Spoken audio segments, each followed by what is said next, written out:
Conspiracy can deal with exposure. Once the truth is out and the people understand, then they have problems. And I am saying that the power of any government is in people. If you understand that symbols and emblems and things that we see every day are like the letters of an alphabet, if you put them together, they tell a story. If you understand, wake up and understand that we are not in a benevolent government, that Plato said the price good people pay for non-involvement in public affairs is to be ruled by evil men. In the old Celtic Druid occultism of ancient England, from which we have gotten most, about 95% of our mysticism in America has come from the old ancient English Celtic magicians. We always see pictures of we're talking about Stonehenge, right? Yeah, Stonehenge, right. Merlin the magician with his magic wands, and all the magicians always have their magic wands. Magic wands were always made out of holly wood. And holly wood has been used for many years to manipulate your thinking, to explain mystical subjects to you, and to prepare you to accept certain mystical premises. A classic example, and I'm not in any way belittling the work, but it's very important to understand Steven Spielberg and George Lucas's work with the Indiana Jones and the Last Crusade, because you can't understand the Last Crusade if you don't understand the First Crusade. And if you understand that the Raiders of the Lost Ark, who was the Raiders of the Lost Ark fighting against? It was the Nazis. Interesting too, in the Star Wars, according to the Masonic reference works that you can get in any library, the Freemasonic orders of Europe said that there was a little ideologue, a little spiritual entity that gave the knowledge to what the Masons call our hidden masters.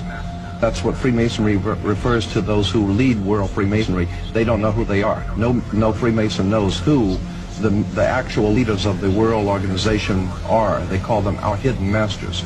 Well, according to the reference works, there is a little spiritual entity that guides the world Freemasonry, and they call him Yoda. And in the reference works, you'll see this little creature with the pointed ears, and he's called Yota. Yota goes back to Judah, or Judah, which goes back into British Israel World Freemasonry, going back to the time of the founding of England, and that's why they're today called British. The British, it's a very big difference between being English and British. Brit is Hebrew for contract or covenant, and ish means man in Hebrew. Therefore, British is the covenant man, or man of the new covenant. So we're talking about Star Wars. So we're talking about Star Wars. We're talking about the evil empire, and Empire Yoda, Strikes Back. And with the Empire striking back, New York is the Empire State. We're talking about the new empire of New World America striking back at Europe in 2 world wars to overthrow the old Roman dynasties in Europe to take over the world. So what we're saying here is that there is a war going on between gangs to see who's going to ultimately be on the top of the pyramid. Yes, the obelisk, you'll see the Egyptian obelisk here. The Egyptian obelisk points up to the top of the triangle or the top of the pyramid. We're talking about occultic forces. We're talking about the 5-pointed pentagram, which was used by satanic worshippers for thousands of years. If you take the 5 points off of a 5-pointed star or a pentagram, you have left in the middle a pentagon. That's why the United States has a pentagon. The pentagon is directed toward the North Star because, according to the ancient Babylonians, that's where you gathered power from the gods of the North in war. We're talking about sex, drugs, rock and roll, violence. We're talking about a concerted effort to manipulate the human beings of this country into a new order and a new world, and the people are going along with it, docile, and have not. And they say it says Novus Ordo Seclorum. That's on that really interests me. The term seclorum. You said earlier that meant secular. Now, doesn't that secular really mean more than Well, these people think of themselves as gods, Eric. Well, but these are the new gods. But secular, if you ask a minister what secular means, he'll say the secular world and we Christians, meaning that it's a secular world without the God that created us. Isn't that true? Yes. So what we're looking at is a new God, a Luciferian God, a satanic God who will be the leader of the New World Order. So the New World Order is the New World Order without the old God of the Bible and with the new God, Lucifer, Satan. Now, And we wanna take a look bring at out- the pentagram. We want to bring out one point here in relation to what he says. We're not talking about an evil genius somewhere in Bavaria. We're talking about America. Here is the New World Order. We are in the middle of the most diabolical, conspiratorial movement ever developed on the face of the earth, right here in America. In Africa, and the big game hunters in Africa for many years used to, when you go out to hunt the big game, you wouldn't go into the jungle to look for the big game. You would hire many of the natives to go out with cans and bottles and surround about a 10-mile circle out in front of you and work in, beating cans and bottles and screaming and frightening your prey, the lion or the animal that you're looking for, and he's your prey. And you keep closing in until finally whatever is out there comes out into the open and he's a sitting duck. That is precisely what has been happening for the last 100 years.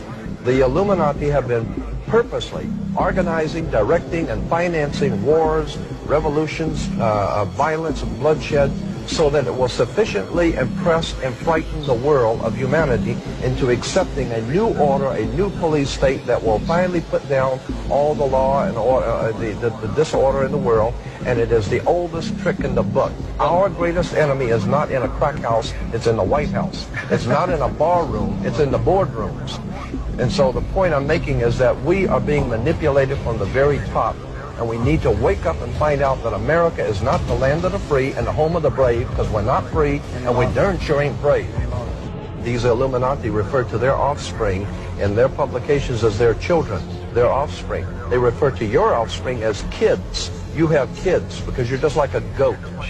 You're sheeple. That's why you have kids. And your children are going to be slaughtered if you go along with the program. There's no question about it. They're going to be identified. They're going to be marked. They want it all. There isn't anything that you've got that they're not planning on taking away. They want your children, your wife, your family, your home, everything. They want it all.